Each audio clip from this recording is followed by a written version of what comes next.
10ನೇ ತರಗತಿಯ ಸಮಾಜ ವಿಜ್ಞಾನ ವಿಷಯದ ಅರ್ಥಶಾಸ್ತ್ರ ವಿಭಾಗದ 3ನೇ ಘಟಕ ಹಣ ಮತ್ತು ಸಾಲ ಈ ಪಾಠದ ಮುಂದುವರಿದ ಭಾಗವನ್ನು ಅಭ್ಯಾಸ ಮಾಡ್ತಾರೆ. ಕಳೆದ ತರಗತಿಯಲ್ಲಿ ಅಂದ್ರೆ ಭಾಗ 1ರಲ್ಲಿ ಹಣ ಮತ್ತು ಸಾಲ ಭಾಗ 1ರಲ್ಲಿ ಹಣ ಅಂದ್ರೆ ಏನು, ಹಣದ ಅರ್ಥ, ಹಣದ ಪರಿಕಲ್ಪನೆ ಹೇಗೆ ಬಂತು ಅಂತ ಅಭ್ಯಾಸ ಮಾಡಿದ್ವಿ. ಹಣದ ಮಹತ್ವ ಏನು, ಹಣ ಅಂದ್ರೆ ಏನು, ಹಣದ ಮಹತ್ವ ಏನು, ಹಣ ಹೇಗೆ ಬೆಳೆದು ಬಂತು, ಎಲ್ಲಿಂದ, ಸಾಟಿ ವಿನಿಮಯ ಪದ್ಧತಿಯಿಂದ ಹಿಡಿದು ರೈಟ್ ವಸ್ತುಗಳ ವಿನಿಮಯ ಪದ್ಧತಿಯಿಂದ ಹಿಡಿದ್ಬಿಟ್ಟು ಪ್ರಸ್ತುತ ಏನು ಪ್ಲಾಸ್ಟಿಕ್ ಹಣ ಇದೆ ಇಲ್ಲಿಯವರೆಗೆ ಯಾವ್ಯಾವ ಹಂತಗಳನ್ನ ರೂಪಾಂತರವನ್ನ ಹಣ ಹೊಂದಿ ಬಂದಿದೆ, ಅದು ಏನು ಕಾರ್ಯಗಳನ್ನ ಮಾಡುತ್ತೆ ಅಂತ ಅಭ್ಯಾಸ ಮಾಡಿ.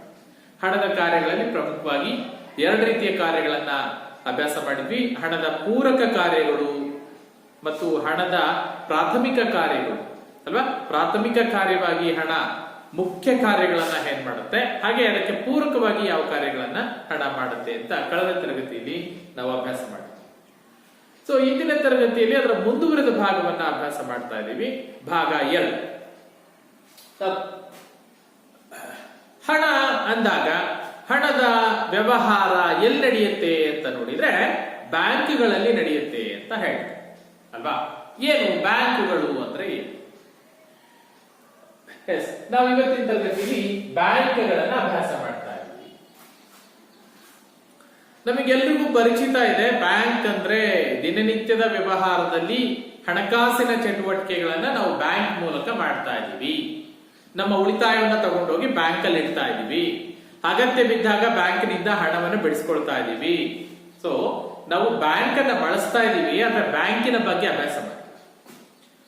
ನಿಮಗೆ 10ನೇ ತರಗತಿಯ ವ್ಯವಹಾರಾಧ್ಯಯನದಲ್ಲಿ ಮೊದಲ ಘಟಕ ಬ್ಯಾಂಕ್ ಅಂತಾನೆ ಇದೆ. ಬ್ಯಾಂಕುಗಳಲ್ಲಿ ನಿಮಗೆ ವಿವರವಾಗಿ ಬ್ಯಾಂಕಿನ ಕಾರ್ಯಗಳನ್ನ, ಬ್ಯಾಂಕಿನ ಬೆಳವಣಿಗೆಯನ್ನ ಸಂಪೂರ್ಣವಾಗಿ ಆ ಪಾಠದಲ್ಲಿ ನಿಮಗೆ ನೀಟಾಗಿ ಹೇಳಿ. ಸೊ ಇಲ್ಲಿ ಹಣ ಮತ್ತು ಸಾಲ ಅಂತ ಬಂದಾಗ ಹಣದ ಚಲಾವಣೆ ಮತ್ತು ಸಾಲದ ನಿರ್ವಹಣೆಯಲ್ಲಿ ಬ್ಯಾಂಕುಗಳ ಪಾತ್ರ ಏನು ಅಂತ ನಾವು ನೋಡ್ಬೇಕಾಗುತ್ತೆ. ಏನು ಬ್ಯಾಂಕ್ ಅಂದ್ರೆ ಏನು ನೋಡಿ, 1949 ಡೇಟ್ ಮೆನ್ಷನ್ ಮಾಡಬೇಕು ಮಕ್ಕಳೇ. 1949 ಅಂದ್ರೆ ಸ್ವತಂತ್ರ ನಂತರದಲ್ಲಿ ಭಾರತದಲ್ಲಿ ಒಂದು ಕಾಯ್ದೆಯನ್ನು ಜಾರಿಗೊಳಿಸ್ತಾರೆ. ಏನ್ ಕಾಯ್ದೆ ಇದು ಅಂದ್ರೆ ಬ್ಯಾಂಕಿಂಗ್ ನಿಯಂತ್ರಣ ಕಾಯ್ದೆ. ಬ್ಯಾಂಕಿಂಗ್ ನಿಯಂತ್ರಣ ಕಾಯ್ದೆ.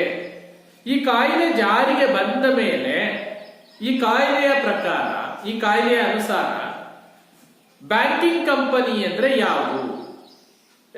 ಬ್ಯಾಂಕಿಂಗ್ ಹೇಳ್ತಾರೆ. ಬ್ಯಾಂಕಿಂಗ್ ಅಂದ್ರೆ ಯಾವುದು? ಹಣಕಾಸಿನ ಚಟುವಟಿಕೆಗಳನ್ನ ನಡೆಸ್ತಕ್ಕಂಥ 1949 ಬ್ಯಾಂಕಿಂಗ್ ನಿಯಂತ್ರಣ ಕಾಯ್ದೆಯ ಪ್ರಕಾರ ಯಾವ ಸಂಸ್ಥೆಗಳು ಬ್ಯಾಂಕಿಂಗ್ ವ್ಯವಹಾರಗಳನ್ನ ನಿರ್ವಹಿಸ್ತಾ ಇದೆಯೋ ಆ ಎಲ್ಲ ಕಂಪನಿಗಳನ್ನ ಬ್ಯಾಂಕಿಂಗ್ ಕಂಪನಿಗಳು ಅಂತ ಕರೀತಾರೆ. ಹಣಕಾಸಿನ ವ್ಯವಹಾರಗಳನ್ನ ನಿರ್ವಹಿಸುವ ಎಲ್ಲ ಕಂಪನಿಗಳು ಬ್ಯಾಂಕಿಂಗ್ ಕಂಪನಿಗಳಾಗುತ್ತೆ. ಏನಂದ್ರೆ ಬ್ಯಾಂಕಿಂಗ್ ಅಂದ್ರೆ ನಾವು ಅಲ್ಲೇ ಹೇಳ್ತೀವಿ ಬ್ಯಾಂಕುಗಳು ಪಾಠದಲ್ಲಿ. ಬ್ಯಾಂಕ್ ಅಂದ್ರೆ ಒಂದು ಬೆಂಚು ಅಂತ ಅರ್ಥ ಕೊಡುತ್ತೆ. ಬ್ಯಾಂಕು ಅನ್ನೋ ಪದದಿಂದ ಬಂದಿದೆ. ಬ್ಯಾಂಕು ಅಂದ್ರೆ ಬೆಂಚು. ಏನ್ ಬೆಂಚು? ಹಣದ ವ್ಯವಹಾರಗಳನ್ನ ಮಾಡ್ತಕ್ಕಂಥ ಬೆಂಚು. ಬ್ಯಾಂಕಿಂಗ್ ಅಂದ್ರೆ ನೋಡಿ, ನಾವು ಹೇಳ್ತಾ ಇದ್ದೀವಿ ಬ್ಯಾಂಕಿಂಗ್ ಕಂಪನಿಗಳು ಅಂತ ಹೇಳ್ತೀವಿ. ಏನು ಬ್ಯಾಂಕಿಂಗ್ ಕಂಪನಿಗಳು? ಅವೇನ್ ಮಾಡುತ್ತೆ ಅಂದ್ರೆ ನೋಡಿ, ಸಾಲವನ್ನ ಕೊಡುತ್ತೆ, ಸಾಲದ ವ್ಯವಹಾರಗಳನ್ನ ನಿರ್ವಹಿಸುತ್ತೆ. ಹೇಗೆ? ಗ್ರಾಹಕರಿಂದ ಉಳಿತಾಯವನ್ನ ಸಂಗ್ರಹ ಮಾಡಿ ಆ ಉಳಿತಾಯವನ್ನ ಹೂಡಿಕೆ ಮಾಡ್ತಾ ಹೋಗುತ್ತೆ, ಸಾಲದ ರೂಪದಲ್ಲಿ ಕೊಡ್ತಾ ಹೋಗುತ್ತೆ. ಬಂಡವಾಳವನ್ನ ಒದಗಿಸುತ್ತೆ. ಬ್ಯಾಂಕ್ಗಳು ಬಂಡವಾಳ ಎಲ್ಲಿಂದ ಕೊಡುತ್ತೆ? ಬ್ಯಾಂಕ್ ತನ್ನ ಹಣ ಕೊಡುತ್ತಾ? ಇಲ್ಲ. ಏನ್ ಮಾಡುತ್ತೆ? ಬ್ಯಾಂಕು ಟರ್ನ್ ಓವರ್ ಮಾಡ್ತಾ ಇರುತ್ತೆ. ಯಾರ ಹತ್ರ ಹಣ ಇದೆ, ಅವ್ರು ಯಾರು ಬ್ಯಾಂಕ್ ನಲ್ಲಿ ಹಣವನ್ನ ಇಡ್ತಾ ಇದ್ದಾರೆ, ಆ ಹಣವನ್ನ ಪಡ್ಕೊಂಡು ಯಾರಿಗೆ ಹಣದ ಅಗತ್ಯ ಇದೆ, ಯಾವ ಚಟುವಟಿಕೆಗಳಿಗೆ ಉತ್ಪಾದನೆಗೆ ಬಂಡವಾಳದ ಅಗತ್ಯ ಇದೆ, ಆ ಬಂಡವಾಳವನ್ನ ಅವರಿಗೆ ಒದಗಿಸೋದ್ರ ಮೂಲಕ ಅವರಿಂದ ಬಡ್ಡಿ ಪಡೆದು ಗ್ರಾಹಕರಿಗೆ ಒಂದಷ್ಟು ಬಡ್ಡಿ ಹಣವನ್ನ ಪಾವತಿ ಮಾಡಿ, ಯಾಕೆಂದ್ರೆ ಅವರು ಉಳಿತಾಯ ಮಾಡಿರ್ತಾರಲ್ಲ, ಸೇವಿಂಗ್ಸ್ ಇಟ್ಟಿರ್ತಾರಲ್ಲ, ಆ ಇಟ್ಟಿರ್ತಕ್ಕಂಥ ಹಣಕ್ಕೆ ಸೇವಿಂಗ್ಸ್ ಗೆ ಬಡ್ಡಿ ಕೊಟ್ಟು ಉಳಿದಿರ್ತಕ್ಕಂಥ ಹೆಚ್ಚುವರಿ ಹಣವನ್ನ ಬ್ಯಾಂಕ್ ತನ್ನ ಲಾಭವಾಗಿ ಇಟ್ಕೊಳ್ಳುತ್ತೆ. ಹೀಗೆ ಬ್ಯಾಂಕಿಂಗ್ ಕಂಪನಿಗಳು ಬೆಳೀತಾವೆ. ಸಾಲದ ವ್ಯವಹಾರಗಳನ್ನ, ಬಂಡವಾಳವನ್ನ ತೊಡಗಿಸ್ತಕ್ಕಂಥ, ಅದಕ್ಕೆ ಬೇಕಾಗಿರ್ತಕ್ಕಂಥ ಠೇವಣಿಗಳನ್ನ ಸಂಗ್ರಹ ಮಾಡ್ತಕ್ಕಂಥ, ಮರುಪಾವತಿ ಮಾಡ್ತಕ್ಕಂಥ, ಸಾಲದ ಮರುಪಾವತಿ, ಯಾರಿಗೆ ಸಾಲವನ್ನ ಕೊಟ್ಟಿರ್ತಾರೆ ಅವರಿಂದ ಮರುಪಾವತಿ ಮಾಡ್ಕೊಳ್ತಕ್ಕಂಥ, ಅಥವಾ ಯಾರು ಹಣವನ್ನ ಬ್ಯಾಂಕ್ ನಲ್ಲಿ ಇಟ್ಟಿರ್ತಾರೆ ಅವರ ಹಣವನ್ನ ಅವರಿಗೆ ಮರುಪಾವತಿ ಮಾಡುವ ವ್ಯವಹಾರಗಳನ್ನ, ಚೆಕ್ಕುಗಳು, ಡ್ರಾಫ್ಟ್ಗಳು, ಸೊ ಈ ತರದ ಸೇವೆಗಳನ್ನ ಒದಗಿಸ್ತಕ್ಕಂಥ, ಮತ್ತು ಕಾಲ ಕಾಲಕ್ಕೆ ಆದೇಶಗಳನ್ನ ಹೊರಡಿಸುವ ಮೂಲಕ ಹಣವನ್ನ ಹಿಂಪಡೆಯುವ ಪ್ರಕ್ರಿಯೆಗೆ ಬ್ಯಾಂಕಿಂಗ್ ಅಂತ ಕರೀತಾರೆ. ಬ್ಯಾಂಕಿಂಗ್ ವ್ಯವಹಾರ ಎಂದರೇನು? ಬ್ಯಾಂಕಿಂಗ್ ವ್ಯವಹಾರ ಎಂದರೇನು ಅಂದ್ರೆ ನೋಡಿ, ಇಲ್ಲಿ ಹೇಳ್ತಾ ಬಂದ್ವಿ, ಸಾಲದ ಚಟುವಟಿಕೆಗಳನ್ನ ನಡೆಸ್ತಕ್ಕಂಥದ್ದು ಅಂದ್ರೆ ಸಾಲವನ್ನ ನೀಡುವ, ಸಾಲವನ್ನ ಮರುಪಾವತಿ ಮಾಡ್ಕೊಳ್ತಕ್ಕಂಥ, ಸಾಲವನ್ನ ನೀಡಲಿಕ್ಕೆ ಅಗತ್ಯವಾಗಿ ಬೇಕಾಗಿರ್ತಕ್ಕಂಥ ಹಣವನ್ನ ಉಳಿತಾಯಗಳ ಮೂಲಕ, ಠೇವಣಿಗಳ ಮೂಲಕ ಸಾರ್ವಜನಿಕರನ್ನ ಹಣವನ್ನ ಸಂಗ್ರಹಿಸಿ, ಆ ಸಂಗ್ರಹಿಸಿರ್ತಕ್ಕಂಥ ಹಣವನ್ನ ಸಾಲ ರೂಪವಾಗಿ ಕೊಟ್ಟು ಕೈಗಾರಿಕೆಗಳಿಗೆ ಅಥವಾ ಉದ್ಯಮಗಳಿಗೆ ಬಂಡವಾಳವನ್ನು ಒದಗಿಸಿ, ಆ ಮೂಲಕ ಬಂದಿರತಕ್ಕಂಥ ಬಡ್ಡಿ ಹಣವನ್ನು ಗ್ರಾಹಕರಿಗೆ ಅವರ ಖಾತೆಗಳಿಗೆ ಬಡ್ಡಿ ಜಮಾ ಮಾಡಿ ಹೆಚ್ಚುವರಿ ಆದಾಯದಿಂದ ತನ್ನ ಬ್ಯಾಂಕಿನ ಚಟುವಟಿಕೆಗಳನ್ನು ನಿರ್ವಹಿಸ್ತಾ ಮರುಪಾವತಿ, ಚೆಕ್ಕು, ಡ್ರಾಫ್ಟು, ಆದೇಶಗಳನ್ನ ಕಾಲಕಾಲಕ್ಕೆ ಹೊರಡಿಸಿ ಹಣದ ಮರುಪಾವತಿಯನ್ನ ಹಿಂಪಡಿತಕ್ಕಂಥ ಪ್ರಕ್ರಿಯೆಗೆ ನಾವು ಬ್ಯಾಂಕಿಂಗ್ ವ್ಯವಹಾರ ಅಂತ ಕರಿತೀವಿ. ಬ್ಯಾಂಕಿಂಗ್ ಚಟುವಟಿಕೆಗಳು.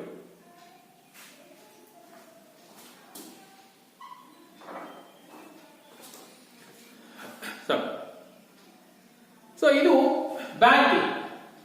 ಹಾಗಾದ್ರೆ ಭಾರತದಲ್ಲಿ ಬ್ಯಾಂಕುಗಳು ಹೇಗೆ ಬೆಳೆದ್ವು?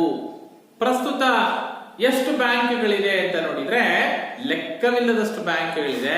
ಆದ್ರೆ ರಾಷ್ಟ್ರೀಕೃತ ಬ್ಯಾಂಕುಗಳು ಅಂತ ಏನ್ ಹೇಳ್ತೀವಿ, ನ್ಯಾಷನಲೈಸ್ಡ್ ಬ್ಯಾಂಕ್ಸ್ ಅಂತ ಏನ್ ಹೇಳ್ತೀವಿ, ಭಾರತದಲ್ಲಿ ಭಾರತೀಯ ಸ್ಟೇಟ್ ಬ್ಯಾಂಕ್ ಅನ್ನ ಒಳಗೊಂಡಂತೆ ಪ್ರಸ್ತುತ ಭಾರತದಲ್ಲಿ 20 ರಾಷ್ಟ್ರೀಕೃತ ಬ್ಯಾಂಕ್ಗಳಿದೆ. ಎಷ್ಟಿದೆ ಮಕ್ಕಳೇ? 20 ರಾಷ್ಟ್ರೀಕೃತ ಬ್ಯಾಂಕ್ಗಳಿದೆ.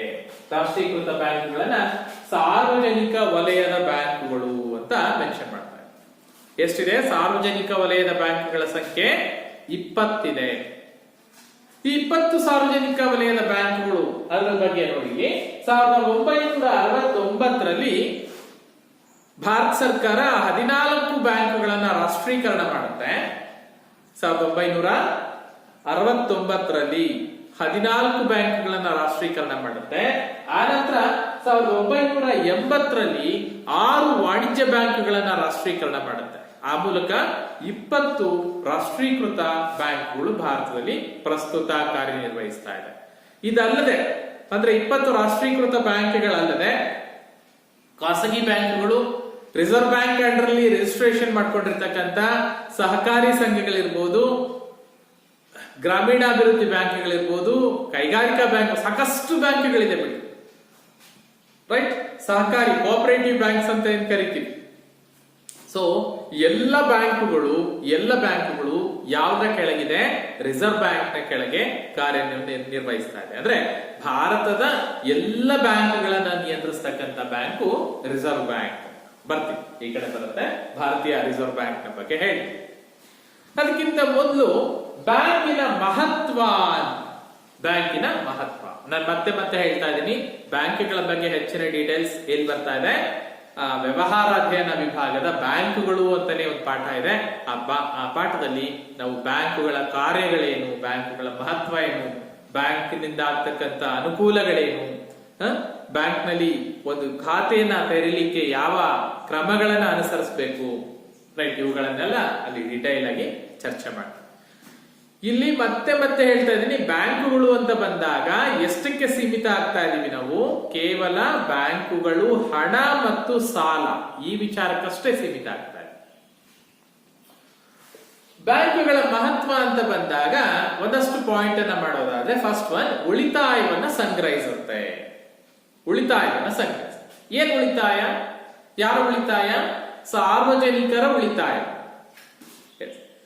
ಜನಸಾಮಾನ್ಯರ ಉಳಿತಾಯವನ್ನ ಬ್ಯಾಂಕುಗಳು ಸಂಗ್ರಹಿಸಿ ಒಟ್ಟು ಬಂಡವಾಳ ಮಾಡಿ, ಹಾಗೆ ಮಾಡಿರ್ತಕ್ಕಂಥ ಬಂಡವಾಳ ಉಳಿತಾಯವನ್ನ ಒಂದು ಕಡೆ ಕ್ರೋಢೀಕರಣ. ಯಾಕೆ?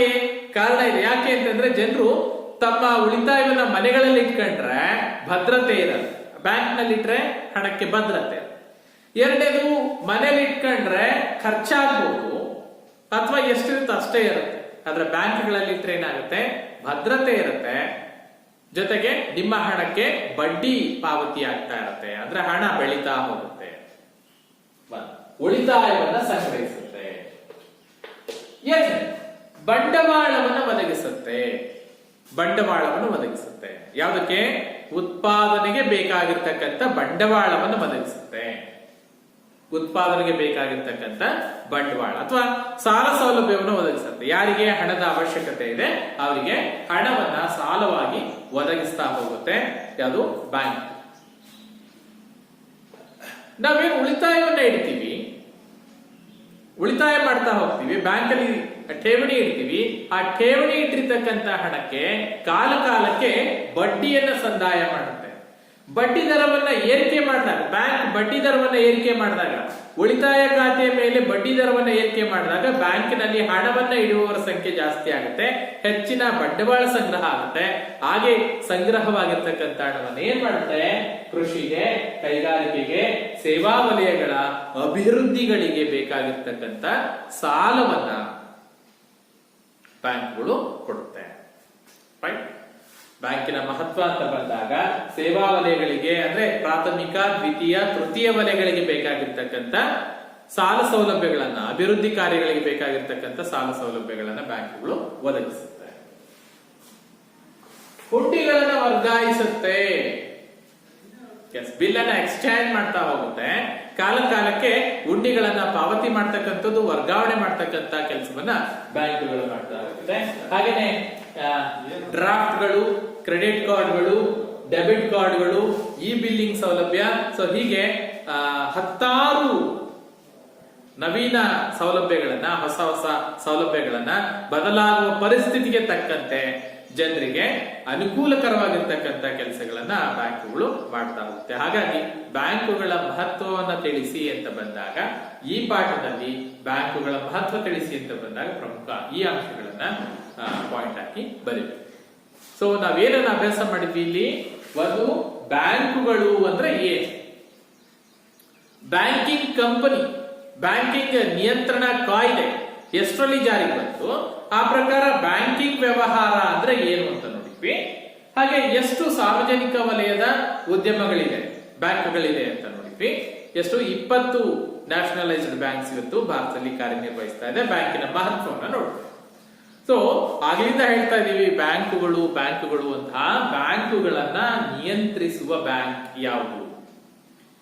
ಭಾರತದ ಕೇಂದ್ರ ಬ್ಯಾಂಕು ಅಂತ ಕರಿತೀವಿ ಮಕ್ಕಳೇ. ಯಾವುದು? ಬ್ಯಾಂಕುಗಳ ಬ್ಯಾಂಕು, ಭಾರತದ ಕೇಂದ್ರ ಬ್ಯಾಂಕು ಅಂತ ಹೇಳಿದ್ರೆ ಅದು ಭಾರತೀಯ ರಿಸರ್ವ್ ಬ್ಯಾಂಕ್. ಭಾರತೀಯ ರಿಸರ್ವ್ ಬ್ಯಾಂಕ್, RBI ಅಂತ ಹೇಳ್ತೀವಿ. ಏನು? Reserve bank of India. Reserve bank of India ಅನ್ನೋದು ಭಾರತದ ರಿಸರ್ವ್ ಬ್ಯಾಂಕ್, ಕೇಂದ್ರ ಬ್ಯಾಂಕ್ ಅಂತ ಕರೀತೀವಿ. ಯಾವಾಗ ಸ್ಥಾಪನೆ ಆಯಿತು ಭಾರತೀಯ ರಿಸರ್ವ್ ಬ್ಯಾಂಕ್? ಯಾವಾಗ ಸ್ಥಾಪನೆ ಆಯಿತು? 1935ರಲ್ಲಿ. ಎಷ್ಟರಲ್ಲಿ? 1935ರಲ್ಲಿ ಭಾರತೀಯ ರಿಸರ್ವ್ ಬ್ಯಾಂಕ್ ಸ್ಥಾಪನೆ ಆಗುತ್ತೆ. ಇಡೀ ದೇಶದ ಅರ್ಥವ್ಯವಸ್ಥೆಯನ್ನ ನಿಯಂತ್ರಿಸುವ, ಇಡೀ ದೇಶದ ಹಣಕಾಸು ವ್ಯವಸ್ಥೆಯನ್ನ ನಿಯಂತ್ರಿಸುವ, ದೇಶದ ಅಭಿವೃದ್ಧಿ ಕಾರ್ಯಗಳನ್ನ, ಆರ್ಥಿಕ ನೀತಿಗಳನ್ನ, ಹಣಕಾಸು ನೀತಿಗಳನ್ನ ರೂಪಿಸುವ ಸಲುವಾಗಿ RBI 1935ರಲ್ಲಿ ಕಾರ್ಯಾರಂಭ ಮಾಡಿತು. ಸೊ ಈ RBI ಏನ್ ಕೆಲಸ ಮಾಡುತ್ತೆ ಹೇಳ್ತಾ ಇದೀವಿ ನಾವು? RBI ಕೇಂದ್ರ ಬ್ಯಾಂಕು ಅಂತ. ಹಾಗಾದ್ರೆ ನಿಮಗೆ ಪರೀಕ್ಷೆಯಲ್ಲಿ ಕೇಳ್ಬೋದು, ಕೇಂದ್ರ ಬ್ಯಾಂಕ್ ನ ಕಾರ್ಯಗಳನ್ನ ತಿಳಿಸಿ, ಭಾರತೀಯ ಕೇಂದ್ರ ಬ್ಯಾಂಕ್ ನ ಕಾರ್ಯ ತಿಳಿಸಿ. ಯಾವ್ದಪ್ಪ ಇದು ಕೇಂದ್ರ ಬ್ಯಾಂಕ್ ಅನ್ಬೇಡಿ, ಭಾರತೀಯ ರಿಸರ್ವ್ ಬ್ಯಾಂಕ್ ಅನ್ನ ಭಾರತೀಯ ಕೇಂದ್ರ ಬ್ಯಾಂಕ್ ಅಂತ ಕರೀತಾರೆ, ಅಥವಾ RBI ನ ಕಾರ್ಯಗಳನ್ನು ತಿಳಿಸಿ ಅಂತ ಕೇಳಿ. ಸೊ ಫಸ್ಟ್ RBI ನ ಕಾರ್ಯಗಳು ಅಂತ ಬಂದಾಗ ಮೊಟ್ಟ ಮೊದಲನೇದಾಗಿ RBI ನ ಕೆಲಸ ಏನು ಅಂತ ಹೇಳಿದ್ರೆ ನೋಟುಗಳನ್ನ ಚಲಾವಣೆಗೆ ತರತಕ್ಕಂತ ಏಕಸ್ವಾಮ್ಯ. ಅಂದ್ರೆ ಭಾರತದಲ್ಲಿ ನೋಟುಗಳನ್ನ ಮುದ್ರಿಸಿ ಚಲಾವಣೆಗೆ ತರತಕ್ಕಂತ ಅಧಿಕಾರ ಯಾರಿಗಿದೆ ಅಂತ ಹೇಳಿದ್ರೆ ಭಾರತೀಯ ರಿಸರ್ವ್ ಬ್ಯಾಂಕ್ ಇದೆ. ನೋಟುಗಳು ಅಂತ ಬಂದಾಗ ನೋಡಿ, 5 ರೂಪಾಯಿ, 2 ರೂಪಾಯಿ ಅಲ್ವಾ, 2 ರೂಪಾಯಿ ನೋಟುಗಳನ್ನ ನೀವು ನೋಡಿಲ್ಲ, ಈಗಿನ ಜನರೇಷನ್ ನೋಡಿಲ್ಲ. ಸಾಮಾನ್ಯ 1 ರೂಪಾಯಿ ನೋಟು, 2 ರೂಪಾಯಿ ನೋಟನ್ನ ಸರ್ಕಾರದ ಪರವಾಗಿ RBI ಮುದ್ರಿಸ್ತಾ ಇತ್ತು. ಹಾಗೇನೆ 5 ರೂಪಾಯಿ, 10 ರೂಪಾಯಿ, 20 ರೂಪಾಯಿ, 50 ರೂಪಾಯಿ, 100, 200, 500 ಮತ್ತು 2000 ಮುಖಬೆಲೆಯ ನೋಟುಗಳನ್ನ ಮುದ್ರಿಸಿ ಚಲಾವಣೆಗೆ ತರತಕ್ಕಂತ ಅಧಿಕಾರ ಯಾರಿಗಿದೆ? ಭಾರತೀಯ ರಿಸರ್ವ್ ಬ್ಯಾಂಕಿಗಿದೆ. ಹಾಗಂತ ಮುದ್ರಿಸಿ ಚಲಾವಣೆಗೆ ತರುವ ಅಧಿಕಾರ ಇದೆ ಅಂತ ಹೇಳಿ ಎಷ್ಟಾದ್ರಷ್ಟು ಮುದ್ರಿಸುತ್ತಾ? ಇಲ್ಲ. ರಿಸರ್ವ್ ಬ್ಯಾಂಕ್ ಸರ್ಕಾರದ ನಿರ್ದೇಶನದಂತೆ, ಕೇಂದ್ರ ಸರ್ಕಾರದ ನಿರ್ದೇಶನದಂತೆ ಕಾಲ ಕಾಲಕ್ಕೆ ಬ್ಯಾಂಕ್ಗಳ ಹಣಕಾಸಿನ ಚಟುವಟಿಕೆಯನ್ನ, ಹಣದ ಹರಿವನ್ನ ನಿಯಂತ್ರಿಸತಕ್ಕಂತ ಕೆಲಸವನ್ನ ಮಾಡುತ್ತೆ. ಹಾಗಾಗಿ ಹೊಸ ನೋಟುಗಳನ್ನು ಮುದ್ರಿಸಿ ಚಲಾವಣೆಗೆ ತರತಕ್ಕಂತ ಅಧಿಕಾರ ಭಾರತೀಯ ರಿಸರ್ವ್ ಬ್ಯಾಂಕ್ ಇದೆ. ಹಳೆ ನೋಟುಗಳನ್ನ ವಾಪಸ್ ಪಡ್ಕೊಳ್ಬಹುದು, ಇರುವ ನೋಟನ್ನ ರದ್ದುಪಡಿಸಬಹುದು ಅಲ್ವಾ. ನಿಮಗೆ ಅದರ ಅನುಭವ ಆಗಿದೆ ಅಂತ ಅನ್ಕೊಳ್ತೀನಿ ಅಲ್ವಾ. ರೀಸೆಂಟ್ ಆಗಿ ಈಗ ಒಂದು 3-4 ವರ್ಷಗಳ ಹಿಂದೆ ಹಳೆ ನೋಟುಗಳನ್ನ ವಾಪಸ್ ಪಡೆದು ರದ್ದು ಮಾಡಿ ಹೊಸ ನೋಟುಗಳನ್ನ ಚಲಾವಣೆಗೆ ತಂದ್ರಲ್ಲ. 500 ರೂಪಾಯಿ ಇರ್ಬೋದು, 2000 ಮುಖಬೆಲೆ ನೋಟುಗಳು ಇರಲಿಲ್ಲ. 1000 ಮುಖಬೆಲೆಯ ನೋಟ್ ಇತ್ತು, 1000 ಮುಖಬೆಲೆಯ ನೋಟನ್ನು ವಾಪಸ್ ತಗೊಳ್ತು. 2000 ಮುಖಬೆಲೆಯ ನೋಟನ್ನ 500 ರೂಪಾಯಿ ನೋಟನ್ನ ಚೇಂಜ್ ಮಾಡಿದ್ರು, 100 ರುಪೀಸ್ ನೋಟ್ ಚೇಂಜ್ ಮಾಡಿದ್ರು, 50 ರುಪೀಸ್ ನೋಟ್ ಚೇಂಜ್ ಮಾಡಿದ್ರು, 20 ರುಪೀಸ್, 10 ರುಪೀಸ್ ಎಲ್ಲ ಹೊಸ ನೋಟುಗಳನ್ನ ಚಲಾವಣೆಗೆ ತಂದ್ರು. ಸೊ ಇದನ್ನ ಮಾಡುವ ಅಧಿಕಾರ ಇರತಕ್ಕಂಥದ್ದು ಭಾರತೀಯ ರಿಸರ್ವ್ ಬ್ಯಾಂಕ್. ಎರಡನೇ ರಿಸರ್ವ್ ಬ್ಯಾಂಕ್ ನ ಕಾರ್ಯಗಳು ನಾವು ಹೇಳ್ತಾ ಇರೋದು. ಸೊ ಮೊದಲನೇದು ನೋಟುಗಳನ್ನ ಮುದ್ರಿಸಿ ಚಲಾವಣೆಗೆ ತರುವ ಅಧಿಕಾರ ರಿಸರ್ವ್ ಬ್ಯಾಂಕ್ ಇದೆ. ಎರಡನೇ ಕಾರ್ಯ ಸರ್ಕಾರದ ಬ್ಯಾಂಕ್ ಆಗಿ ಕಾರ್ಯನಿರ್ವಹಿಸುತ್ತೆ. ಸರ್ಕಾರದ ಬ್ಯಾಂಕ್ ಆಗಿ ಅಂದ್ರೆ ಸರ್ಕಾರದ ಎಲ್ಲ ಪಾವತಿಗಳು ಕೂಡ ರಿಸರ್ವ್ ಬ್ಯಾಂಕ್ ಮೂಲಕ ಪಾವತಿ ಆಗ್ತಾ ಹೋಗುತ್ತೆ. ಕೇಂದ್ರ ಸರ್ಕಾರ ಅಥವಾ ರಾಜ್ಯ ಸರ್ಕಾರ, ಕೇಂದ್ರ ಸರ್ಕಾರದ ಮತ್ತು ರಾಜ್ಯ ಸರ್ಕಾರದ ಎಲ್ಲ ಪಾವತಿಗಳನ್ನ ಕಾಲ ಕಾಲಕ್ಕೆ ರಿಸರ್ವ್ ಬ್ಯಾಂಕ್ ಸ್ವೀಕರಿಸ್ತಾ ಹೋಗುತ್ತೆ, ತೆರಿಗೆಗಳನ್ನ ಸ್ವೀಕರಿಸ್ತಾ ಹೋಗುತ್ತೆ. ರೈಟ್. ಸರ್ಕಾರದ ನೀತಿ ನಿಯಮಗಳನ್ನ ಪರಿಶೀಲನೆ ಮಾಡ್ತಾ ಹೋಗುತ್ತೆ. ಇವನ್ ಸರ್ಕಾರದ ಬ್ಯಾಂಕ್ ಆಗಿ ಸರ್ಕಾರಕ್ಕೆ ಸಲಹೆ ನೀಡ್ತಕ್ಕಂತ ಕೆಲಸವನ್ನು ಕೂಡ ಭಾರತೀಯ ರಿಸರ್ವ್ ಬ್ಯಾಂಕ್ ಮಾಡ್ತಾ ಹೋಗುತ್ತೆ. ನೋಡಿ, ಕೇಂದ್ರ ಸರ್ಕಾರಕ್ಕೆ ಸಂದಾಯವಾಗ್ತಕ್ಕಂಥ ಪಾವತಿಗಳು ಹೆಚ್ಚಾಗಿ ರಿಸರ್ವ್ ಬ್ಯಾಂಕ್ ಮೂಲಕನೇ ಹೋಗುತ್ತೆ. ಹಾಗೇನೆ ಪಾವತಿಗಳು ಕೂಡ ಖಜಾನೆಗೆ ಆಗ್ತಕ್ಕಂಥ ಪಾವತಿಗಳು ರಿಸರ್ವ್ ಬ್ಯಾಂಕ್ ಮೂಲಕನೇ ಆಗ್ತಾ ಹೋಗುತ್ತೆ. ಎರಡನೇದು ಬ್ಯಾಂಕುಗಳ ಸರ್ಕಾರದ ಬ್ಯಾಂಕ್ ಆಗಿ ಕಾರ್ಯನಿರ್ವಹಿಸುತ್ತೆ ಭಾರತೀಯ ರಿಸರ್ವ್ ಬ್ಯಾಂಕ್. ಥರ್ಡ್ ಒನ್, ಬ್ಯಾಂಕುಗಳ ಬ್ಯಾಂಕ್ ಆಗಿ ಕಾರ್ಯನಿರ್ವಹಿಸುತ್ತೆ. ಬ್ಯಾಂಕುಗಳ ಬ್ಯಾಂಕು ಅಂದ್ರೆ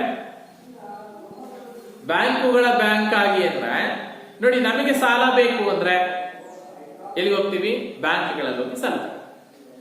ಬ್ಯಾಂಕುಗಳು ನಮಗೆ ಸಾಲ ಸೌಲಭ್ಯವನ್ನು ಒದಗಿಸುತ್ತೆ. ಆದ್ರೆ ಬ್ಯಾಂಕ್ಗಳಿಗೆ ಸಾಲ ಯಾರು ಕೊಡ್ತಾರೆ ಅಂತ ನೋಡಿದ್ರೆ ರಿಸರ್ವ್ ಬ್ಯಾಂಕ್. ಅದನ್ನ ಹೇಳಿದ್ದು ಬ್ಯಾಂಕುಗಳ ಬ್ಯಾಂಕ್ ಆಗಿ ರಿಸರ್ವ್ ಬ್ಯಾಂಕ್ ಕಾರ್ಯವನ್ನ ನಿರ್ವಹಿಸುತ್ತೆ. ಪ್ರತಿಯೊಂದು ಬ್ಯಾಂಕು ಕೂಡ ರಿಸರ್ವ್ ಬ್ಯಾಂಕ್ ನಲ್ಲಿ ನಿಗದಿತ ಪ್ರಮಾಣದ ಹಣವನ್ನ ಠೇವಣಿಯಾಗಿ ಇಟ್ಟಿರ್ಬೇಕಾಗತ್ತೆ. ಒಂದು ವೇಳೆ ಬ್ಯಾಂಕ್ ದಿವಾಳಿಯಾಗುವ ಸಂದರ್ಭ ಇದ್ದಾಗ, ಬ್ಯಾಂಕಿಗೆ ಜರೂರು ಹಣದ ಅವಶ್ಯಕತೆ ಇದ್ದಾಗ, ಅಂತ ಸಂದರ್ಭದಲ್ಲಿ ಬ್ಯಾಂಕುಗಳು ರಿಸರ್ವ್ ಬ್ಯಾಂಕ್ ನಿಂದ ಸಾಲವನ್ನ ಪಡ್ಕೊಳ್ಳುತ್ತೆ. ಬ್ಯಾಂಕ್ಗಳಿಗೆ ಕಾಲ ಕಾಲಕ್ಕೆ ಬಡ್ಡಿ ದರಗಳನ್ನ ನಿಗದಿ ಮಾಡೋದ್ರ ಮೂಲಕ ಬ್ಯಾಂಕಿನ ಹಣಕಾಸಿನ ಚಟುವಟಿಕೆಗಳನ್ನ ನಿಯಂತ್ರಿಸುತ್ತೆ. ರೆಪೋ ದರ ಅಂತ ಹೆಚ್ಚಿಗೆ ಮಾಡ್ತಾ ಇರುತ್ತೆ, ಕಡಿಮೆ ಮಾಡ್ತಾ ಇರುತ್ತೆ ನೋಡಿ. ಹಣದ ಹರಿವನ್ನ ರಿಸರ್ವ್ ಬ್ಯಾಂಕ್ ನಿಯಂತ್ರಿಸುತ್ತೆ. ಬ್ಯಾಂಕ್ಗಳ ಬ್ಯಾಂಕ್ ಆಗಿ ಕಾರ್ಯವನ್ನ ನಿರ್ವಹಿಸುತ್ತೆ.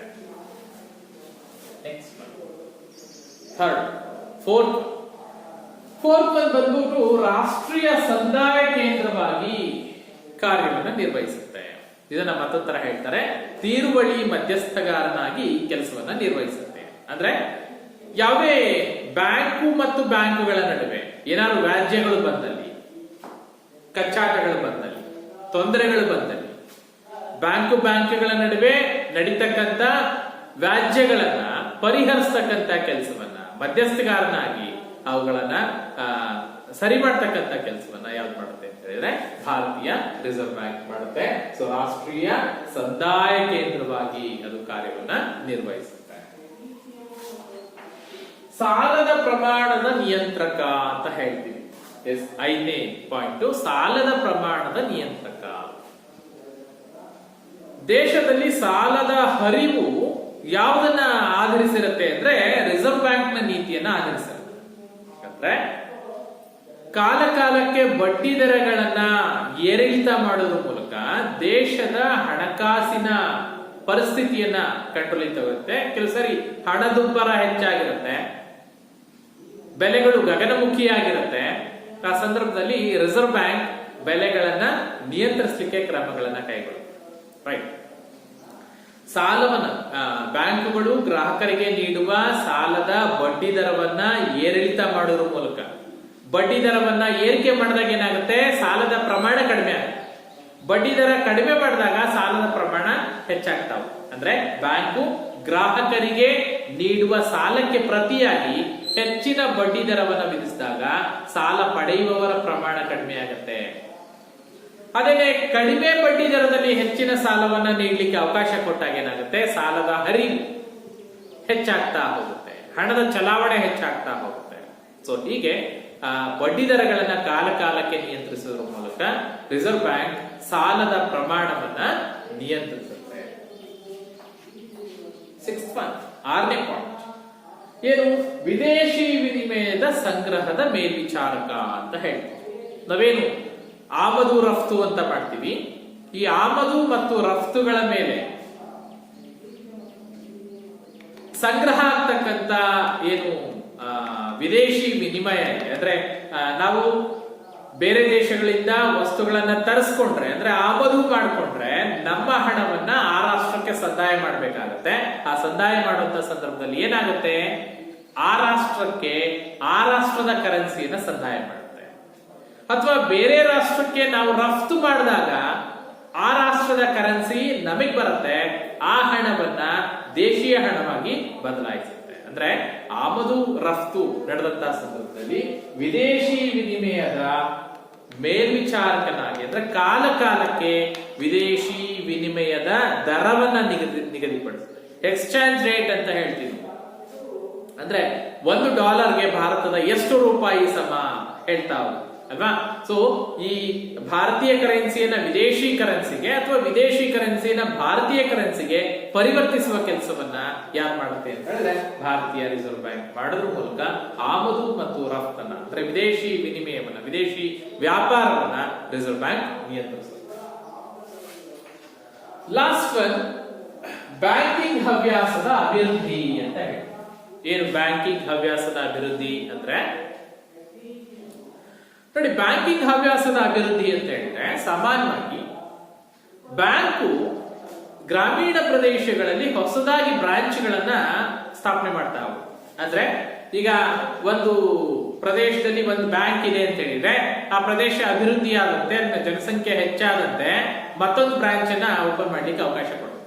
ಯಾಕೆ ಕೊಡುತ್ತೆ ಅಂದ್ರೆ ಹೆಚ್ಚೆಚ್ಚು ಬ್ರಾಂಚ್ಗಳನ್ನ, ಬ್ಯಾಂಕಿನ ಶಾಖೆಗಳನ್ನ ಹೆಚ್ಚೆಚ್ಚು ತೆರೆಯೋದ್ರ ಮೂಲಕ ಜನರಲ್ಲಿ ಉಳಿತಾಯವನ್ನ ಪ್ರೇರೇಪಿಸುತ್ತೆ. ನೋಡಿ, ಇವತ್ತೇನಾಗ್ತಾ ಇದೆ ಅಂದ್ರೆ ಪ್ರತಿಯೊಬ್ಬರಿಗೂ ಒಂದು ಅಕೌಂಟ್ ಇರಬೇಕು ಅಂತ ಅಲ್ವಾ. ಮಕ್ಕಳಿಗೂ ಕೂಡ 1ನೇ ತರಗತಿಗೆ ಅಡ್ಮಿಷನ್ ಆಯ್ತು ಅಂತ ಹೇಳಿದ್ರೆ ಆ ಮಗುವಿನ ಹೆಸರಿನಲ್ಲಿ ಒಂದು ಬ್ಯಾಂಕ್ ಅಕೌಂಟ್ ಇರಬೇಕು. ಆ ಎಲ್ಲ ವ್ಯವಹಾರಗಳು ಆ ಅಕೌಂಟ್ ನ ಮೂಲಕನೇ ಹೋಗ್ಬೇಕು. ಈಗ ಏನ್ ಮಾಡಿದೆ, ಪ್ರತಿ ಅಕೌಂಟ್ಗೂ ಕೂಡ ಆಧಾರ್ ಕಾರ್ಡ್ ಅನ್ನ ಲಿಂಕ್ ಮಾಡ್ತಾ ಇದೆ, ಪ್ಯಾನ್ ಕಾರ್ಡ್ ಅನ್ನ ಲಿಂಕ್ ಮಾಡ್ತಾ ಇದೆ. ಅಂದ್ರೆ ಸಂಪೂರ್ಣ ಹಣಕಾಸಿನ ವ್ಯವಹಾರ ಎಲ್ಲ ರಿಸರ್ವ್ ಬ್ಯಾಂಕಿಗೆ ಪಾರದರ್ಶಕವಾಗಿ ಗೊತ್ತಾಗ್ತಾ ಇರಬೇಕು. ಹಣದ ಅರಿವು ಎತ್ತ ಸಾಗಿದೆ, ಆದಾಯ ಎತ್ತ ಸಾಗಿದೆ, ರೈಟ್. ಹಾಗಾಗಿ ಬ್ಯಾಂಕಿಂಗ್ ಹವ್ಯಾಸವನ್ನ ಅಭಿವೃದ್ಧಿಗೊಳಿಸ್ತಕ್ಕಂಥ ಹೆಚ್ಚೆಚ್ಚು ಶಾಖೆಗಳನ್ನ ಸ್ಥಾಪನೆ ಮಾಡೋದ್ರ ಮೂಲಕ, ತೆರೆಯೋದ್ರ ಮೂಲಕ ಜನರಲ್ಲಿ ಬ್ಯಾಂಕಿಂಗ್ ಹವ್ಯಾಸಗಳನ್ನ ಹೆಚ್ಚಿಸ್ತಕ್ಕಂಥ ಕೆಲಸವನ್ನ ರಿಸರ್ವ್ ಬ್ಯಾಂಕ್ ಮಾಡ. ಸೊ ಮಕ್ಕಳೇ, RBI ನ ಕಾರ್ಯಗಳು ಅಂತ ಬಂದಾಗ ಈ ಪ್ರಮುಖ 7 ಕಾರ್ಯಗಳನ್ನ ನೀವು ಸಮರ್ಥವಾಗಿ ಬರೀಲಿಕ್ಕೆ ಗೊತ್ತಿರಬೇಕು. 7 ಕಾರ್ಯ. ಏನ್ ಕಾರ್ಯಗಳು? ನೋಟನ್ನ ಮುದ್ರಿಸಿ ಚಲಾವಣೆಗೆ ತರ್ತಕ್ಕಂಥ ಕೆಲಸ, ಸರ್ಕಾರದ ಬ್ಯಾಂಕ್ ಆಗಿ ಕಾರ್ಯವನ್ನು ನಿರ್ವಹಿಸುತ್ತೆ, ಬ್ಯಾಂಕ್ಗಳ ಬ್ಯಾಂಕ್ ಆಗಿ ಕಾರ್ಯವನ್ನು ನಿರ್ವಹಿಸುತ್ತೆ, ರಾಷ್ಟ್ರೀಯ ಸಂದಾಯಕಾರನಾಗಿ ತೀರ್ವಳಿ ಮಧ್ಯಸ್ಥಗಾರನಾಗಿ ಕೆಲಸವನ್ನು ಮಾಡುತ್ತೆ, ಸಾಲದ ಪ್ರಮಾಣವನ್ನ ಕಾಲ ಕಾಲಕ್ಕೆ ನಿಯಂತ್ರಿಸುತ್ತೆ, ವಿದೇಶಿ ವಿನಿಮಯದ ವಿದೇಶಿ ವಿನಿಮಯದ ಸಂಗ್ರಹಣದ ಮೇಲ್ವಿಚಾರಕನಾಗಿ ಕೆಲಸ ಮಾಡುತ್ತೆ, ಹಾಗೆ ಬ್ಯಾಂಕಿಂಗ್ ಹವ್ಯಾಸವನ್ನ ಅಭಿವೃದ್ಧಿಗೊಳಿಸುತ್ತೆ. ಸೊ ಇಷ್ಟು ರಿಸರ್ವ್ ಬ್ಯಾಂಕ್ ನ ಕಾರ್ಯ. ನೆಕ್ಸ್ಟ್, RBI ಭಾರತದಲ್ಲಿ ಸಾಲದ ನಿಯಂತ್ರಣಕ್ಕೆ ಒಂದಷ್ಟು ಕ್ರಮಗಳನ್ನ ತೆಗೆದುಕೊಳ್ಳುತ್ತೆ. RBI ಸಾಲ ನಿಯಂತ್ರಣ ಕ್ರಮಗಳು ಯಾವ ಕ್ರಮಗಳನ್ನ ಕೈಗೊಳ್ಳುತ್ತೆ ಅಂತ ನೋಡಿದ್ರೆ, ನೋಡಿ, ಸಾಲ ನಿಯಂತ್ರಣ ಕ್ರಮ ಅಂತ ಬಂದಾಗ 2 ಪ್ರಕಾರಗಳಾಗಿ 2 ಅಂಶಗಳನ್ನ ಹೇಳ್ತಾ ಹೋಗ್ತಾರೆ. ಒಂದು ಪರಿಮಾಣಾತ್ಮಕ ಕ್ರಮ, ಅಂದ್ರೆ ಪರಿಮಾಣಾತ್ಮಕ ಸಾಲ ನಿಯಂತ್ರಣ ಕ್ರಮ ಅಂತ ಒಂದು. ಎರಡನೇದು ಗುಣಾತ್ಮಕ ಸಾಲ ನಿಯಂತ್ರಣ ಕ್ರಮ. ಸೊ ಸಾಲ ನಿಯಂತ್ರಣ ಕ್ರಮ, ರಿಸರ್ವ್ ಬ್ಯಾಂಕ್, ಭಾರತೀಯ ರಿಸರ್ವ್ ಬ್ಯಾಂಕ್ ಸಾಲ ನಿಯಂತ್ರಣ ಕ್ರಮಗಳನ್ನ 2 ಭಾಗಗಳಾಗಿ ವಿಭಾಗ ಮಾಡ್ತಾ ಇದೆ. ಒಂದು ಪರಿಮಾಣಾತ್ಮಕ ಸಾಲ ನಿಯಂತ್ರಣ ಕ್ರಮ, ಎರಡನೇದು ಗುಣಾತ್ಮಕ ಸಾಲ ನಿಯಂತ್ರಣ ಕ್ರಮ. ಅದರಲ್ಲಿ ಮೊದಲನೇದನ್ನ ನೋಡ್ತಾ ಹೋಗೋಣ. ಪರಿಮಾಣಾತ್ಮಕ ಸಾಲ ನಿಯಂತ್ರಣ ಕ್ರಮ ಅಂದ್ರೆ ಏನು? ಅದಕ್ಕೆ ಯಾವ ಅಂಶಗಳನ್ನ, ಯಾವ ಸಂಗತಿಗಳನ್ನ, ಯಾವ ಕ್ರಮಗಳನ್ನ ಕೈಗೊಳ್ಳೋದ್ರ ಮೂಲಕ ಪರಿಮಾಣಾತ್ಮಕ ಸಾಲ ನಿಯಂತ್ರಣ ಕ್ರಮವನ್ನು ಸಾಧಿಸುತ್ತೆ. ಒಂದು ಬ್ಯಾಂಕ್ ದರ ಅಂತ ಹೇಳಿ. ಬ್ಯಾಂಕ್ ದರ ಏನು? ಬ್ಯಾಂಕ್ ದರ ನೋಡಿ, ಬ್ಯಾಂಕ್ ದರ ಅನ್ನೋದು ಬ್ಯಾಂಕುಗಳು, ರಿಸರ್ವ್ ಬ್ಯಾಂಕ್ ಬ್ಯಾಂಕ್ಗಳಿಗೆ ವಿಧಿಸುವ ಮೂಲ ಬಡ್ಡಿ ದರ, ಅದನ್ನ ನಾವು ಬ್ಯಾಂಕ್ ದರ ಅಂತ ಕರಿತೀವಿ. ರಿಸರ್ವ್ ಬ್ಯಾಂಕು ಅದರ ಕೇಂದ್ರ ಬ್ಯಾಂಕು ಬ್ಯಾಂಕುಗಳಿಗೆ ವಿಧಿಸುವ ಮೂಲ ಸಾಲದ ಬಡ್ಡಿ ದರ, ಅದನ್ನ ನಾವು ಮೂಲ ಬಡ್ಡಿ ದರ ಅಂತ ಕರಿತೀವಿ, ಬ್ಯಾಂಕ್ ದರ ಅಂತ. ಸೊ ಇದು ಬ್ಯಾಂಕುಗಳು ತನ್ನ ಗ್ರಾಹಕರಿಗೆ ನೀಡ್ತಕ್ಕಂಥ. ಈಗ ರಿಸರ್ವ್ ಬ್ಯಾಂಕ್ ನಿಂದ ನಾನು ಬ್ಯಾಂಕು, ನಾನು ರಿಸರ್ವ್ ಬ್ಯಾಂಕ್ ನಿಂದ ಸಾಲ ತಗೊಂಡ್ಬಂದಿದ್ದೀನಿ. ರಿಸರ್ವ್ ಬ್ಯಾಂಕ್ ನಾನು ಅಲ್ಲಿಂದ ಪಡೆದ ಸಾಲಕ್ಕೆ ಬಡ್ಡಿ ದರ ವಿಧಿಸುತ್ತೆ. ಸೊ ಆ ಬಡ್ಡಿ ದರವನ್ನ ಆಧರಿಸಿ ನಾನು ನನ್ನ ಗ್ರಾಹಕರಿಗೆ ನೀಡುವ ಸಾಲಕ್ಕೆ ಎಷ್ಟು ಬಡ್ಡಿಯನ್ನ ವಿಧಿಸಬೇಕು ಅಂತ ನಿಗದಿ ಮಾಡ್ತೀನಿ. ರೈಟ್? ಹಾಗಾಗಿ ಮೂಲ ಬಡ್ಡಿ ದರ ಅಂತ ಅದಕ್ಕೆ ಹೇಳಿ. ರೈಟ್? ಮೂಲ ದರ, ಇದನ್ನ ಬ್ಯಾಂಕ್ ದರ ಅಂದ್ರೆ ಏನಾಗುತ್ತೆ? ಈಗ ಬ್ಯಾಂಕ್ನ ಬಡ್ಡಿ ದರ ಹೆಚ್ಚಾದಾಗ ಏನಾಗುತ್ತೆ? ರಿಸರ್ವ್ ಬ್ಯಾಂಕ್ ತನ್ನ ಬ್ಯಾಂಕ್ ದರವನ್ನ ಹೆಚ್ಚಿಸಿದಾಗ ಸಾಲದ ವೆಚ್ಚ ಹೆಚ್ಚಾಗುತ್ತೆ. ಯಾವಾಗ ಸಾಲದ ವೆಚ್ಚ, ಒಟ್ಟಾರೆ ಸಾಲದ ವೆಚ್ಚ ಹೆಚ್ಚಾಗುತ್ತೆ, ಆಗ ಸಾಲ ಕುಗ್ಗುತ್ತೆ, ಸಾಲದ ಹಂಚಿಕೆ ಕುಗ್ತಾ. ಅದೇನೆ ಬ್ಯಾಂಕ್ ತನ್ನ ಬ್ಯಾಂಕ್ ದರವನ್ನ ಕಡಿಮೆ ಮಾಡಿದಾಗ ಒಟ್ಟಾರೆ ಸಾಲದ ವೆಚ್ಚ ಕಡಿಮೆ ಆಗುತ್ತೆ, ಆಗ ಸಾಲದ ಪ್ರಮಾಣ ಹಿಗ್ಗುತ್ತೆ. ಅಂದ್ರೆ ಹೆಚ್ಚೆಚ್ಚು ಸಾಲವನ್ನ ಕೊಡ್ಲಿಕ್ಕೆ ಸಾಧ್ಯ ಆಗುತ್ತೆ. ಸಿಂಪಲ್ ಆಗಿ ಹೇಳ್ಬೇಕು ಅಂತ ಹೇಳಿದ್ರೆ, ಇದನ್ನ ಬ್ಯಾಂಕ್ ನ ರೆಪೋ ದರ ಅಂತ ಕರೀತಾರೆ. ರೆಪೋ ಮತ್ತು ರಿವರ್ಸ್ ರೆಪೋ ದರಗಳನ್ನ ನಿಗದಿ ಮಾಡೋದ್ರ ಮೂಲಕ ಭಾರತೀಯ ರಿಸರ್ವ್ ಬ್ಯಾಂಕ್ ಭಾರತದಲ್ಲಿ ಬ್ಯಾಂಕುಗಳ ಸಾಲದ ನಿಯಂತ್ರಣ ಕ್ರಮಗಳನ್ನ ಕೈಗೊಳ್ತಾ ಹೋಗುತ್ತೆ. ಪರಿಮಾಣಾತ್ಮಕ ಸಾಲದ ನಿಯಂತ್ರಣ ಕ್ರಮದಲ್ಲಿ ರೆಪೋ ದರವನ್ನ ನಿಗದಿಪಡಿಸ್ತಕ್ಕಂಥದ್ದು ಬಹಳ ಮುಖ್ಯ. ರೆಪೋ ದರ ಹೆಚ್ಚಾದಾಗ ಸಾಲದ ಹರಿವು ಕಡಿಮೆ ಆಗುತ್ತೆ, ರೆಪೋ ದರ ಕಡಿಮೆ ಆದಾಗ ಸಾಲದ ಹರಿವು ಹೆಚ್ಚಾಗ್ತಾ ಹೋಗುತ್ತೆ. ಎರಡನೇದು ಮುಕ್ತ ಮಾರುಕಟ್ಟೆ ಕಾರ್ಯಾಚರಣೆ ಅಂತ ಹೇಳ್ತಾರೆ. ಏನು ಮುಕ್ತ ಮಾರುಕಟ್ಟೆ ಕಾರ್ಯಾಚರಣೆ? ಈಗ ಕೇಂದ್ರ ಬ್ಯಾಂಕ್, ರಿಸರ್ವ್ ಬ್ಯಾಂಕ್ ಏನ್ ಮಾಡುತ್ತೆ ಅಂದ್ರೆ, ಸರ್ಕಾರದ ಭದ್ರತೆಯನ್ನ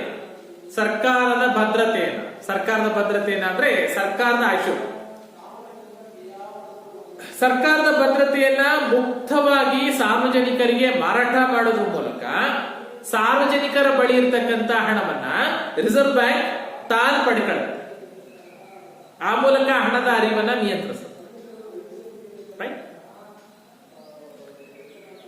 ಮುಕ್ತ ಮಾರುಕಟ್ಟೆ ಕಾರ್ಯಾಚರಣೆ ರಿಸರ್ವ್ ಬ್ಯಾಂಕ್ ಏನ್ ಮಾಡುತ್ತೆ ಅಂದ್ರೆ, ಸರ್ಕಾರದ ಭದ್ರತೆಯನ್ನ ಸಾರ್ವಜನಿಕರಿಗೆ ಮಾರಾಟ ಮಾಡೋದ್ರ ಮೂಲಕ, ಮುಕ್ತ ಮಾರುಕಟ್ಟೆಯಲ್ಲಿ ಮಾರಾಟ ಮಾಡೋದ್ರ ಮೂಲಕ ಹೆಚ್ಚೆಚ್ಚು ಸಾರ್ವಜನಿಕರಿಂದ ಹಣವನ್ನ ಸಂಗ್ರಹಿಸಿ ಅದಕ್ಕೆ ಪ್ರತಿಯಾಗಿ ಸರ್ಕಾರದ ಭದ್ರತೆಯನ್ನ ಅವರಿಗೆ ಮಾರಾಟ ಮಾಡುತ್ತೆ. ಜನ ಏನ್ ಮಾಡ್ತಾರೆ, ಸರ್ಕಾರದ ಭದ್ರತೆಯನ್ನ ಖರೀದಿಸಿ ಹಣವನ್ನ ಬ್ಯಾಂಕ್ ಇಡ್ತಾರೆ. ಸೊ ಹಣದ ಚಲಾವಣೆ ಕಡಿಮೆ ಆಯ್ತು. ಇದಕ್ಕೆ ಪ್ರತಿಯಾಗಿ ಮತ್ತೆ ಕೆಲವು ಸಾರಿ ಏನ್ ಮಾಡುತ್ತೆ ಅಂತಂದ್ರೆ, ಸರ್ಕಾರದ ಭದ್ರತೆಯನ್ನ ಖರೀದಿಸುವ ಮೂಲಕ, ಅಂದ್ರೆ ಒಂದ್ಸರಿ ಮಾರಿತ್ತಲ್ಲಪ್ಪ, ಪತ್ರಗಳನ್ನ ಕೊಟ್ಟಿತ್ತಲ್ಲ ನಿಮ್ಗೆ, ಖಾತ್ರಿ ಪತ್ರಗಳನ್ನ ಕೊಟ್ಟಿತ್ತಲ್ಲ, ಸೊ ಅವುಗಳನ್ನ ವಾಪಸ್ ಪಡೆಯುವ ಮೂಲಕ ಸಾರ್ವಜನಿಕರ ಹಣವನ್ನ ವಾಪಸ್ ಮಾಡಿ ಸಮಾಜದಲ್ಲಿ ಹಣದ ಹರಿವನ್ನ ಹೆಚ್ಚು ಮಾಡುತ್ತೆ. ರೈಟ್? ಇದು ರಿಸರ್ವ್ ಬ್ಯಾಂಕ್ ಯಾವ ಸಂದರ್ಭದಲ್ಲಿ ಈ ಕ್ರಮಗಳನ್ನ ಕೈಗೊಳ್ಳುತ್ತೆ? ಕೆಲವು ಸಾರಿ ಹೆಚ್ಚಿನ ಹಣದ ಹರಿವನ್ನ ಮಾಡುತ್ತೆ, ಕೆಲವು ಸಾರಿ ಹಣದ ಹರಿವನ್ನ ನಿಯಂತ್ರಿಸುತ್ತೆ. ಆ ಮೂಲಕ ಪರಿಮಾಣಾತ್ಮಕ ಸಾಲ ನಿಯಂತ್ರಣ ಕ್ರಮಗಳು ಅಂತ ಬಂದಾಗ ಎರಡನೇದು ಮುಕ್ತ ಮಾರುಕಟ್ಟೆ ಕಾರ್ಯಾಚರಣೆ ರಿಸರ್ವ್ ಬ್ಯಾಂಕ್ ಮಾಡುತ್ತೆ. ಎರಡು. ಮೂರು, ಮೀಸಲು ಅನುಪಾತದ ಅವಶ್ಯಕತೆಯನ್ನ ಏರಿಳಿತಗೊಳಿಸುವುದು. ಮೀಸಲು ಅನುಪಾತದ ಅವಶ್ಯಕತೆಯನ್ನ ಏರಿಳಿತಗೊಳಿಸುವುದು.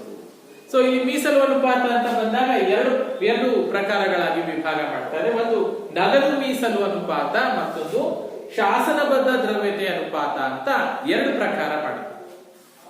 ಸೊ ರಿಸರ್ವ್ ಬ್ಯಾಂಕ್ ಯಾವುದೇ ವಾಣಿಜ್ಯ ಬ್ಯಾಂಕು ಅಥವಾ ಇನ್ಯಾವುದೇ ಬ್ಯಾಂಕ್ ಆಗಲಿ, ಪ್ರತಿಯೊಂದು ಬ್ಯಾಂಕು ರಿಸರ್ವ್ ಬ್ಯಾಂಕ್ ನಲ್ಲಿ ಒಂದಷ್ಟು ತನ್ನ ಒಟ್ಟಾರೆ ಬಂಡವಾಳದಲ್ಲಿ ನಿಗದಿಪಡಿಸಿದ ಹಣವನ್ನ ರಿಸರ್ವ್ ಬ್ಯಾಂಕ್ ನಲ್ಲಿ ಅದು ಠೇವಣಿ ಇಡಬೇಕಾಗುತ್ತೆ. ಅದನ್ನ ನಗದು ಮೀಸಲು ಅನುಪಾತ ಅಂತ ಕರೀತಾರೆ.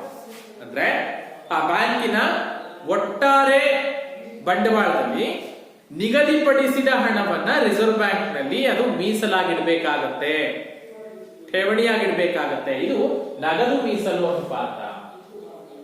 ಎರಡು, ಶಾಸನಬದ್ಧ ದ್ರವ್ಯತೆ ಅನುಪಾತ. ಅಂದ್ರೆ ಒಂದು ಬ್ಯಾಂಕು ರಿಸರ್ವ್ ಬ್ಯಾಂಕ್ ನಲ್ಲಿ ನಿಗದಿಪಡಿಸಿದ ಹಣವನ್ನ ಹೇಗೆ ಠೇವಣಿ ಇಡುತ್ತೋ ಹಾಗೇನೆ ತನ್ನ ಬಳಿ ತನ್ನ ಒಟ್ಟಾರೆ ಬಂಡವಾಳದ ನಿಗದಿಪಡಿಸಿದ ಹಣವನ್ನ ನಗದು ರೂಪದಲ್ಲಿ ಇಟ್ಕೊಳ್ಬೇಕಾಗತ್ತೆ. ಸೊ ಇದನ್ನ ದ್ರವ್ಯತೆ ಅನುಪಾತ ಅಂತ ಹೇಳ್ತೀವಿ. ಸೊ ಈ ಮೂಲಕ ಏನ್ ಮಾಡುತ್ತೆ ರಿಸರ್ವ್ ಬ್ಯಾಂಕ್, ಬ್ಯಾಂಕುಗಳ ಮೀಸಲು ಅನುಪಾತದ ಅವಶ್ಯಕತೆಯನ್ನ ಏರಿಳಿತಗೊಳಿಸುವುದರ ಮೂಲಕ ಹಣಕಾಸಿನ ಹರಿವನ್ನ ನಿಯಂತ್ರಿಸತಕ್ಕಂತ ಭದ್ರತೆಯನ್ನ, ಬ್ಯಾಂಕ್ಗಳ ಭದ್ರತೆಯನ್ನ ಮಾಡ್ತಾ ಹೋಗುತ್ತೆ. ಸೊ ಇದಿಷ್ಟು ಈ ಮೂರು ಅಂಶಗಳು ಸಾಲ ನಿಯಂತ್ರಣದ ಪರಿಮಾಣಾತ್ಮಕ ಕ್ರಮ. ರಿಸರ್ವ್ ಬ್ಯಾಂಕ್ ಪರಿಮಾಣಾತ್ಮಕ ಸಾಲ ನಿಯಂತ್ರಣದ ಕ್ರಮಗಳು ಅಂತ ಬಂದಾಗ ಈ ಮೂರು ಕ್ರಮಗಳು ನೆನಪಿರಲಿ. ಮುಂದುವರೆದು ಗುಣಾತ್ಮಕ ಸಾಲ ನಿಯಂತ್ರಣ ಕ್ರಮಗಳು ಅಂತ ಬಂದಾಗ ನೋಡಿ, ಮೊದಲನೇದು ಮಾರ್ಜಿನ್ ಪ್ರಮಾಣದ ಬದಲಾವಣೆ.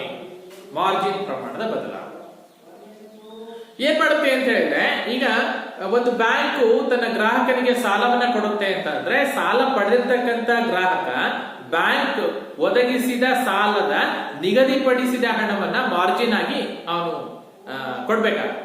ಅಂದ್ರೆ ಬ್ಯಾಂಕು ತಾನು ಒದಗಿಸುವ ಸಾಲಕ್ಕೆ ಭದ್ರತೆಗಾಗಿ ಮಾರ್ಜಿನ್ ಅನ್ನ ಹೆಚ್ಚು ಕಡಿಮೆ ಮಾಡ್ತಾ ಇರುತ್ತೆ. ಮಾರ್ಜಿನ್ ಪ್ರಮಾಣ ಹೆಚ್ಚಾದಾಗ ಏನಾಗುತ್ತೆ, ಸಾಲದ ಸ್ವೀಕರಿಸುವವರ ಪ್ರಮಾಣ ಕಡಿಮೆ ಆಗುತ್ತೆ. ಮಾರ್ಜಿನ್ ದರ ಕಡಿಮೆ ಇದ್ದಾಗ ಏನಾಗುತ್ತೆ, ಹೆಚ್ಚೆಚ್ಚು ಸಾಲವನ್ನ ನಿರ್ವಹಿಸಲಿಕ್ಕೆ ಸಾಧ್ಯ ಆಗುತ್ತೆ. ಅಂದ್ರೆ ಒಟ್ಟಾರೆ ಸಾಲವನ್ನ ನಿಯಂತ್ರಣ ಮಾಡಲಿಕ್ಕೆ ಮಾರ್ಜಿನ್ ದರವನ್ನ ಏರಿಳಿತ ಮಾಡೋದು ಕೂಡ ಗುಣಾತ್ಮಕ ಸಾಲ ನಿಯಂತ್ರಣ ಕ್ರಮಗಳಲ್ಲಿ ಫಸ್ಟ್. ಎರಡನೇದು ಸಾಲದ ಗರಿಷ್ಠ ಮಿತಿ ನಿಗದಿ. ಗರಿಷ್ಠ ಮಿತಿ ನಿಗದಿ. ಈಗ ಬ್ಯಾಂಕು ಸಾಲವನ್ನ ಗ್ರಾಹಕರಿಗೆ ಕೊಡ್ತಾ ಇದೆ ಅಂತ ಹೇಳಿದ್ರೆ ಎಷ್ಟು ಪ್ರಮಾಣದಲ್ಲಿ ಕೊಡ್ಬೇಕು ಅನ್ನೋದಕ್ಕೆ ರಿಸರ್ವ್ ಬ್ಯಾಂಕ್ ಏನ್ ಮಾಡುತ್ತೆ, ಸಾಲದ ಗರಿಷ್ಠ ಮಿತಿಯನ್ನ ನಿಗದಿ ಮಾಡುತ್ತೆ. ಅಂದ್ರೆ ಈಗ ಕೃಷಿ ಸಾಲ ಅಂದ್ರೆ ಇಷ್ಟು ಎಕರೆ ಭೂಮಿ ಇದ್ರೆ ಇಷ್ಟು ಸಾಲ ಕೊಡಬಹುದು ನಿಗದಿ ಮಾಡುತ್ತೆ. ಈಗ ಬಂಗಾರದ ಸಾಲ, 1 ತೊಲ ಬಂಗಾರವನ್ನ ನೀವು ಅಡವಾಗಿ ಇಡ್ತಿದ್ದೀರಾ ಅಂದ್ರೆ ಅದಕ್ಕೆ ಪ್ರತಿಯಾಗಿ ಇಷ್ಟು ಸಾಲವನ್ನ ಕೊಡಬಹುದು. ಸೊ ಸಾಲವನ್ನ ನಿಯಂತ್ರಣ ಮಾಡ್ತಕ್ಕಂಥ, ನಿಗದಿ ಮಾಡ್ತಕ್ಕಂಥ ಕೆಲಸವನ್ನ ಮಾಡುತ್ತೆ. ನೆಕ್ಸ್ಟ್ ನೈತಿಕ ಒತ್ತಡ ಅಂತ ಹೇಳ್ತೀವಿ.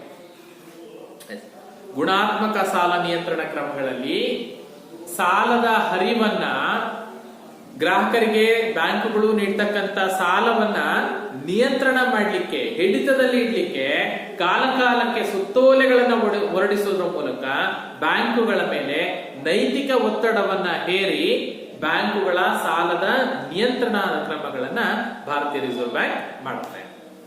ಲಾಸ್ಟ್ ಒನ್ ನೇರ ಕ್ರಮ. ನೋಡಿ, ಎಲ್ಲ ಕ್ರಮಗಳು ವಿಫಲವಾದಾಗ ಸಾಲ ನಿಯಂತ್ರಣದ ಎಲ್ಲ ಕ್ರಮಗಳು ವಿಫಲವಾದಂತಹ ಸಂದರ್ಭದಲ್ಲಿ ರಿಸರ್ವ್ ಬ್ಯಾಂಕ್ ಕೊನೆಗೆ ಕೈಗೆತ್ತಿಕೊಳ್ತಕ್ಕಂಥ ಕ್ರಮ ಅಂತ ಹೇಳಿದ್ರೆ ನೇರ ಕ್ರಮ. ಒಂದ್ ರೀತಿ ಪನಿಷ್ಮೆಂಟ್, ಶಿಕ್ಷೆ ಇರೋದು. ಸೊ ಹಾಗಾಗಿ ಇದು ಪನಿಷ್ಮೆಂಟ್ ಕ್ರಮ ಆಗಿರೋದ್ರಿಂದ ಇದನ್ನ ಎಲ್ಲದಕ್ಕಿಂತ ಕೊನೆಗೆ ಬಳಸಿ, ಕೊನೆಯ ಅಸ್ತ್ರ. ಸೊ ಹೀಗೆ ಸಾಲ ನಿಯಂತ್ರಣ ಕ್ರಮಗಳು ಅಂತ ಬಂದಾಗ ಪರಿಮಾಣಾತ್ಮಕ ಸಾಲ ನಿಯಂತ್ರಣ ಕ್ರಮಗಳು ಮತ್ತು ಗುಣಾತ್ಮಕ ಸಾಲ ನಿಯಂತ್ರಣ ಕ್ರಮಗಳು ಅಂತ ಎರಡು ರೀತಿಯಲ್ಲಿ ರಿಸರ್ವ್ ಬ್ಯಾಂಕ್ ಭಾರತದ ಸಾಲವನ್ನ, ಹಣಕಾಸು ವ್ಯವಸ್ಥೆಯನ್ನ ನಿರ್ವಹಿಸುತ್ತೆ. ಒಟ್ಟಾರೆ ಇಡೀ ದೇಶದಲ್ಲಿ ಹಣ ಮತ್ತು ಸಾಲ ಅಂತ ಬಂದಾಗ ಯಾವುದು ಅದರ ಕೀ ಪಾಯಿಂಟ್ ಅಂತ ಹೇಳಿದ್ರೆ ಭಾರತೀಯ ರಿಸರ್ವ್ ಬ್ಯಾಂಕ್ ಸಂಪೂರ್ಣವಾಗಿ ಕಾಲಕಾಲಕ್ಕೆ ಹಣವನ್ನ ಮುದ್ರಿಸಿ ಚಲಾವಣೆಗೊಳಿಸೋದ್ರಿಂದ ಹಿಡಿದು ಇಡೀ ದೇಶದಲ್ಲಿ ಹಣದ ಹರಿವನ್ನ ನಿಯಂತ್ರಿಸಿ, ಸಾಲದ ನಿಯಂತ್ರಣ ಮಾಡಿ, ಮರುಪಾವತಿಯ ಕ್ರಮಗಳನ್ನ ಕೈಗೊಂಡು ರೆಪೋ ದರಗಳನ್ನ ಏರಿಳಿಕೆ ಮಾಡೋದ್ರ ಮೂಲಕ ಸಾರ್ವಜನಿಕರಲ್ಲಿ ಉಳಿತಾಯ ಮತ್ತು ಸಾಲ ಇದೆರಡರ ಮಧ್ಯೆ ಸಮತೋಲನವನ್ನ ಮಾಡ್ಕೊಳ್ತಕ್ಕಂಥ ಕೆಲಸವನ್ನ ಭಾರತೀಯ ರಿಸರ್ವ್ ಬ್ಯಾಂಕ್ ಮಾಡುತ್ತೆ. ಸೊ ಇದಿಷ್ಟು ಇವತ್ತಿನ ಪಾಠದಲ್ಲಿ ಹಣ ಮತ್ತು ಸಾಲ ಪಾಠದಲ್ಲಿ ನಾವು ತಿಳ್ಕೊಂಡಿರ್ತಕ್ಕಂಥ ಅಂಶ. ಸೊ ಮುಂದಿನ ತರಗತಿಯಲ್ಲಿ ಮತ್ತೊಂದು ಹೊಸ ಅಧ್ಯಾಯದೊಂದಿಗೆ ಭೇಟಿಯಾಗೋಣ. ಅಲ್ಲಿವರೆಗೂ